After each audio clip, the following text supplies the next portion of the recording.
Greetings, viewers on the internet. If you've been following my work on DeviantArt, I'll have you know that I've been busy brainstorming over new ideas for my stories, and that is why I've been slow on posting new chapters and webcomic entries. Apparently, this is what happens when I'm a one-man operation.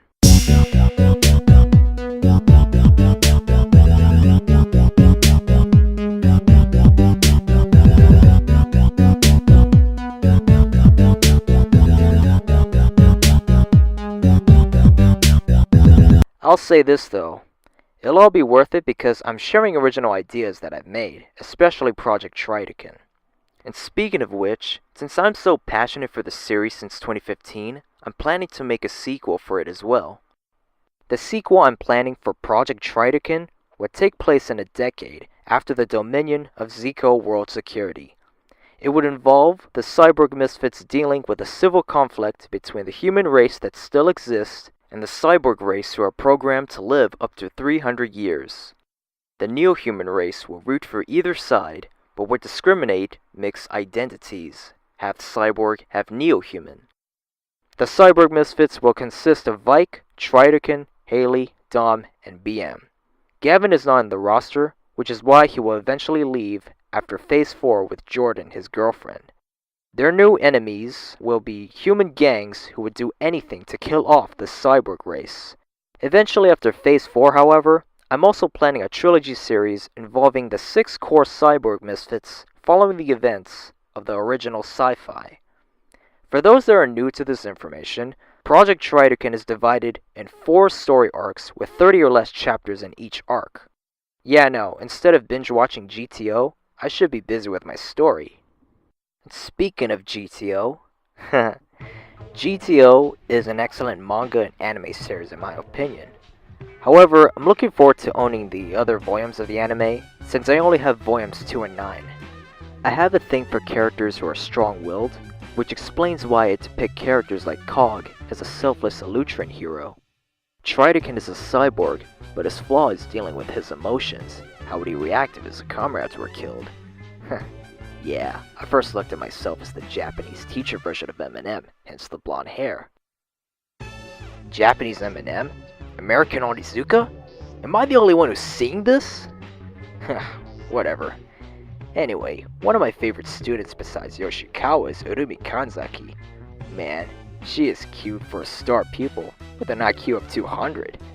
And the way she smiles gets to me. Oh, keep it together, Onizuka. I'm 22 years old, and my crush is Fuyutsuki. Oh, that reminds me. The 2012 remake is pretty good too, even though it had bad reviews for some people. Now, if it wasn't for Onizuka himself, I wouldn't have believed that one day that I'd be just as great as him. Ah, to think I'm trying to sound like Steve Blum when he voiced the character. Oh well, time for some content updates. In Project Triton, GTO World Security will mandate the extinction of the cyborg race, but the cyborg misfits like Triton are preventing themselves from giving in to the cause. Meanwhile, Zero can finally talk after all that's happened since he was controlled by Zico. Stay tuned to find out how that came to be in Phase 4 of the series.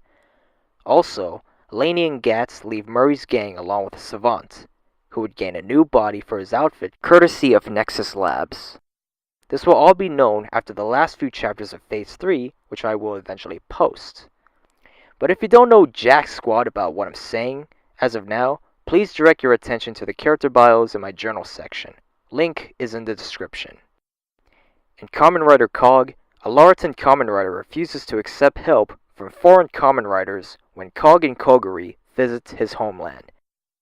And for your information, Laurelta is an Elutrian equivalent to Asia here on Earth.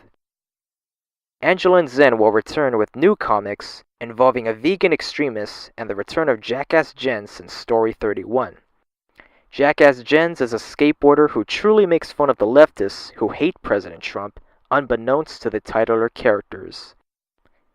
An Obstacle Planet will also return with new entries as well, along with stories about the characters' origins. Last but not least, in Concealed Intentions, Master Water and Flutterbang battle each other due to contrasting beliefs. Master Water believes Flutterbang is a menace to society who should be defeated before arrest, and Flutterbang believes her rival is interfering with her manhunt missions. And to make matters worse, a villainess will appear in the story with an agenda to intoxicate victims in large numbers under the motive of alcohol. While this is an original superhero fiction created by me, you can guess what the hidden theme of the story is overall. I forgot to mention, don't you ever want to go back to the time you care less about the world like you're still young at heart? I'm sure you'll be fine with what you know. And if you don't know what I'm talking about, I just cited the lyrics to Generation C by DeviantArt Club, and yours truly is part of DeviantArt Club, along with my bro, Joshua Morata. And Generation C can be heard on his channel, if you're interested. And once again, I've been slow on sharing my content because I was brainstorming over more ideas for my stories. Also, I had to take care of myself physically, in other words, exercise. But I'll get back to posting on DeviantArt again next month. And if you're curious about my work, please feel free to view at your own risk. And like I say on DeviantArt, look forward to new content because I will keep posting again. Cheers.